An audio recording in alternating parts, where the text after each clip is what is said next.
Indian جورسٹس تھے، انہوں نے کہا کہ یہ آئین کو، کانسٹیٹیوشن آف پاکستان کو ری رائٹ کرنے کے مترادف ہے، اور نتیجتاً مسلم لیگ نون کے 25 ارکان عمران خان کی جھولی میں پھینک دیے، اور چودھری شجاعت صاحب کے 10 ارکان پی ایم ایل کیو کے، ان کو بھی عمران خان کی جھولی میں،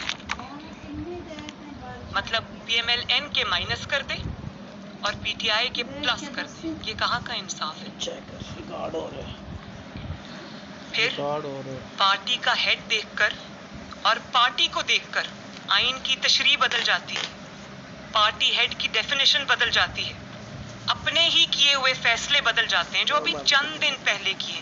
یہ کوئی 10 سال پرانا فیصلہ نہیں ہے، چند دن پہلے پارٹی کا ہیڈ اگر نواز شریف ہے، اس کے خلاف اقامہ جیسے فیصلہ جو تاریخ میں کی ردی کی ٹوکری میں جائے گا، اس پہ نواز شریف صاحب کو پارٹی کی پریزیڈنٹ شپ سے نکال دیا گیا اور کہا کہ چونکہ پریزیڈنٹ آف دا پارٹی یا پارٹی کا جو سربراہ ہوتا ہے وہ سب کچھ ہوتا ہے، اس کے کہنے پہ پارٹی چلتی ہے، اس کا ووٹرز پہ انفلوئنس ہوتا ہے، اس لیے نواز شریف صاحب سے وہ صدارت لے لی گئی۔ چودھری شجاعت صاحب جب بطور پارٹی پریزیڈنٹ اپنی پارٹی کو کوئی احکامات دیتے ہیں تو پارٹی پریزیڈنٹ کے احکامات تب کوشچن میں آ جاتے ہیں، لیکن عمران خان صاحب جب بطور پارٹی صدر یا چیئرمین حکم دیتے ہیں تو وہ معتبر ٹھہرتا ہے۔ چودھری شجاعت صاحب کی دفعہ پارلیمانی پارٹی معتبر ہو جاتی ہے، اور عمران خان صاحب کی دفعہ پارٹی چیئرمین کی ڈیفینیشن بھی بدل جاتی ہے، آئین کی تشریح بھی بدل جاتی ہے، آئین کا حلیہ بھی بدل جاتا ہے۔ اور دیکھیں، ترازو تو ٹھیک کر لیں، ترازو ٹھیک ہوگا تو پاکستان اپنے آپ ٹھیک ہو جائے گا۔ اور ٹرسٹی چیف منسٹر، بلیک لا ڈکشنری، یہ کدھر سے نئے نئے آئیڈیاز، نت نئے آئیڈیاز، منفرد آئیڈیاز آتے ہیں؟ کبھی سنا آپ نے کہ کوئی ٹرسٹی چیف منسٹر ہو؟ جب سے حمزہ چیف منسٹر بنا ہے، پنجاب میں اس کو کام نہیں کرنے دیا گیا، وہ کام نہیں کر سکا، اپنی کابینہ نہیں بنا سکا، بار بار پارلیمنٹ سے کوٹ، کوٹ سے پارلیمنٹ، پارلیمنٹ سے کوٹ، کوٹ سے پارلیمنٹ۔ تو یہ کہاں کا انصاف ہے؟ پھر کامنٹس میں محترم چیف جسٹس صاحب فرما رہے ہیں کہ اکانومی کی سٹیٹ اچھی نہیں ہے۔ میں اس پر بھی بات کرنا چاہتی ہوں۔ 4 سال جب اکانومی کے نٹ بولٹس کھولے جا رہے تھے، جب عمران خان اکانومی کی تباہی کر رہا تھا، ایک سٹیٹمنٹ آپ نے کبھی سنی ہے کہ اکانومی کی حالت اچھی نہیں ہے؟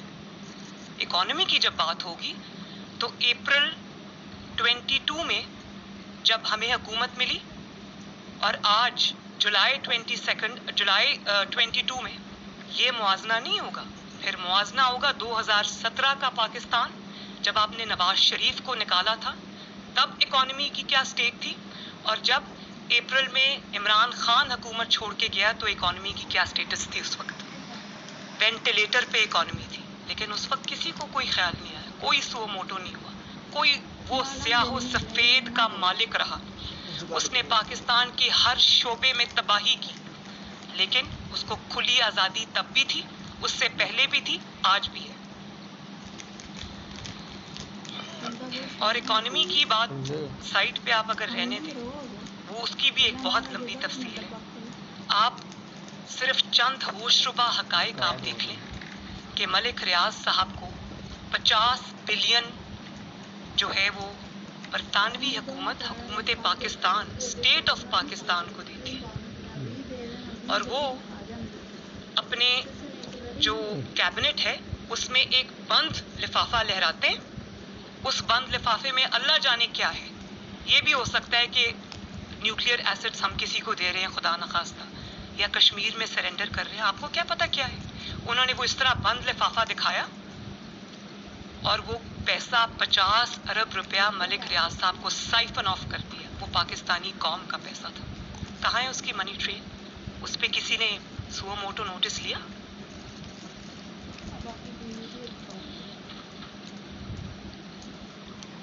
और मईशत की भी अगर आज आप बात करें तो मईशत के खराबी के सारे ताने बाने 2017 में जब आपने एक चलती हुई हुकूमत को जिसमें हर इंडिकेटर माशी ऊपर जा रहा था, आपने उसको डिस्टेबलाइज किया। उसके ताने बाने भी कोर्ट के फैसलों से मिलते हैं। जब से आपने नवाज शरीफ साहब को इकामा जैसे मजाक पर निकाला, तब से ये मुल्क, जिस तरह जहाज में जब टर्बुलेंस होती है तो लोग सीट बेल्ट्स बांध लेते हैं, उनको कहा जाता है, उसी तरह ये मुल्क टर्बुलेंस का शिकार है। 2017 के बाद से लोगों ने सीट बेल्ट्स खोली नहीं है आज तक। ऐसा मुल्क को हिला कि अब संभलने में नहीं आ रहा। JITs बनी, पाकिस्तान की तारीख की पहली JIT थी। व्हाट्सएप कॉल्स पे वो JIT बनी, एक एक तफसील सामने आई। मॉनिटरिंग जज लगाया गया, पाकिस्तान की तारीख का पहला वाकया था। और वो मॉनिटरिंग जज जो तब लगाया था, वो आज भी मॉनिटरिंग जज लगा हुआ है। वो ताहयात मॉनिटरिंग जज वो उस मुकदमे के लिए लगाया था, लेकिन लगता है कि वो ताहयात मॉनिटरिंग जज लग गए हमारे ऊपर। हर मुकदमे में जो हमारे खिलाफ होता है उसमें वो शामिल होते हैं।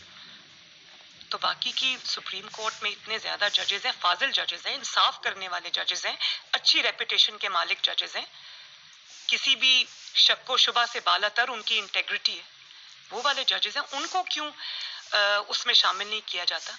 एक या दो जजेस जो हमेशा से एंटी PMLN रहे हैं, एंटी गवर्नमेंट रहे हैं, बार बार एस्टैब्लिश हुए हैं, उन्हीं को उस बेंच में बिठा दिया जाता है।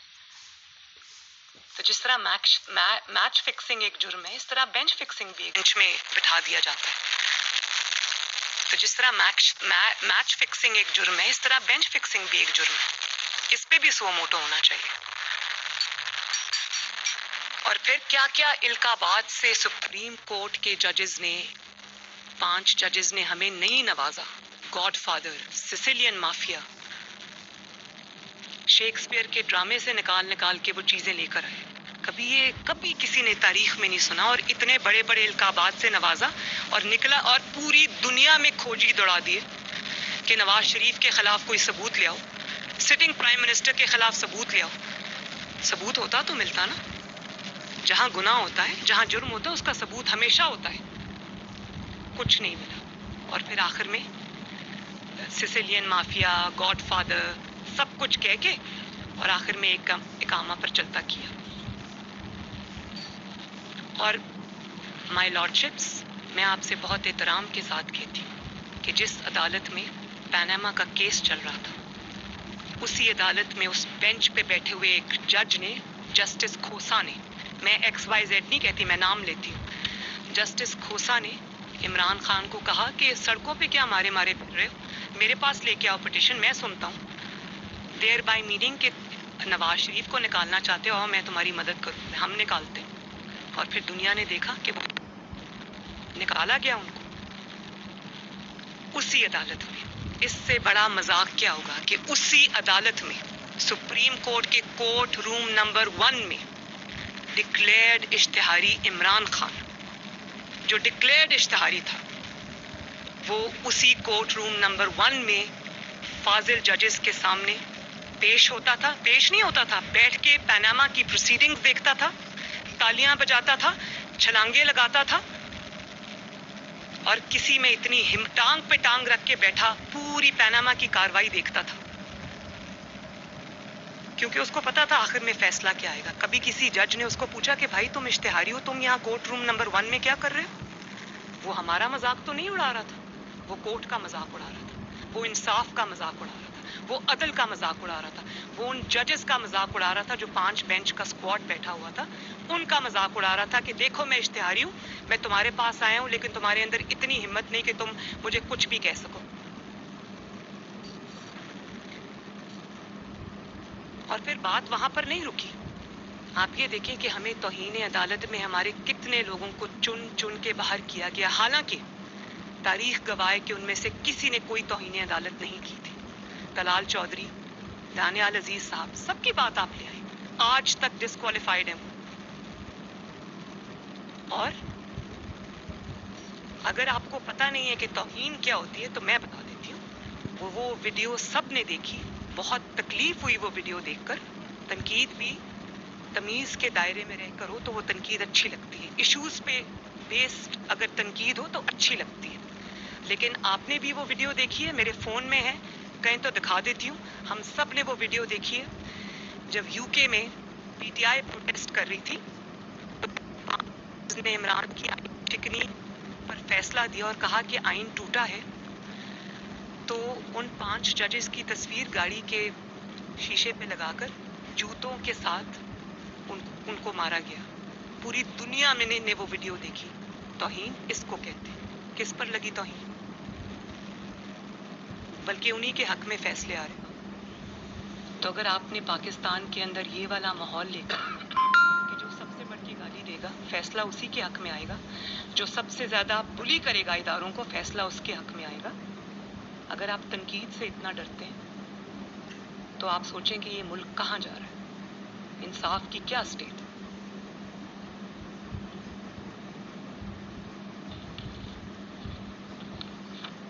और फिर दूसरी तरफ आप देखें कौन सा जुर्म है जिसका इर्तिकाब इमरान खान ने नहीं किया। घेराव जलाओ से लेकर हुंडी के जरिए पैसे मंगवाओ, prime minister, elected prime minister को गर्दन से पकड़ के निकालो, सिविल नाफरमानी करो, बिल जलाओ, पीटीवी पर पार्लियामेंट पे अटैक करो, सुप्रीम कोर्ट के आगे शलवारें टांगो और शाराए दस्तूर पे कब्रें खोदो, कफन पहन के आ जाओ। कौन सा ऐसा जुर्म है जो उसने नहीं किया? लेकिन क्या किसी अदालत में उसके खिलाफ सो मोटो लेने की हिम्मत है? या वो सो मोटो सारे मुस्लिम लीग और एलाइज की हुकूमत के लिए? फिर अभी की बात है, जब धरने की कॉल दी, लॉन्ग मार्च की कॉल दी, तो रेड जोन में उनको आने की इजाज़त नहीं दी। सुप्रीम कोर्ट ने उनको इजाज़त दी और वो सुप्रीम कोर्ट के अहकामात की उन्होंने धज्जियां उड़ाई। उन्होंने सुप्रीम कोर्ट के अहकामात को पांव तले रोंदा और आ गए इधर जहां पर मना किया गया था, डी चौक में। और उसके बाद सुप्रीम कोर्ट क्या जवाब दे रही है? सुप्रीम कोर्ट अगले दिन ये फरमा रही है कि हो सकता है इमरान खान साहब तक अहकामात ही ना पहुंचे हों। मतलब 22 करोड़ को अहकामात का पता है, पूरी दुनिया को पता है, सिर्फ इमरान खान साहब को नहीं पता, जो फोन पकड़ के ट्वीट्स कर रहे हैं, सब कुछ कर रहे हैं और उनका नुमाइंदा अदालत में खड़ा है, उनको नहीं पता, बाकी सबको पता है। और फिर उसके बाद जब आपने इजाजत देनी थी तो उसने अपनी जो उनकी पूरी जिंदगी की एक ही कारकर्दगी है, गुंडागर्दी, जब उन्होंने आपने इजाजत दे दी तो उन्होंने पूरा दारुल खलाफा जो है उसमें आग लगा दी, लिटरली आग लगा दी इस्लामाबाद के अंदर। ये भी बदनसीबी और ये भी दाग जो है वो इमरान के माथे पे लिखा गया और सुप्रीम कोर्ट के अहकामात के बावजूद। और अगले दिन सुप्रीम कोर्ट क्या फरमाती है? जज साहब फरमाते हैं कि वो जो आंसू गैस के असरात थे, शायद उससे बचने के लिए आग लगा दी हो ग्रीन बेल्ट्स को, शायद उससे बचने के लिए आग लगा दी हो इमलाक को। आप अंदाजा करें कि ये यहाँ जितनी भी जमातें बैठी हुई हैं, इनमें से किसी ने ये काम किया होता, नवाज शरीफ ने ये काम किया होता तो क्या आफत आ जाती। अभी कुछ नहीं किया था तो इकामा पर निकाल के बाहर किया। फिर ऐसे शख्स को इसी अदालत ने सदाकत और अमानत का सर्टिफिकेट दिया, सादिक और अमीन डिक्लेयर किया। उसने तारीख के सबसे बड़े झूठ बोले। 300 कनाल का जो बनी गाला का महल है उसको उसने रेगुलराइज कराया। उसने जाली दस्तावेजात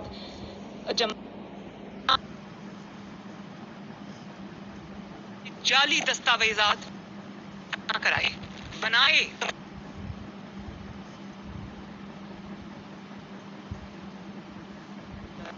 वो कौम संभल नहीं पा रही। इस वक्त जारी है जिसमें मुस्लिम लीग खाई में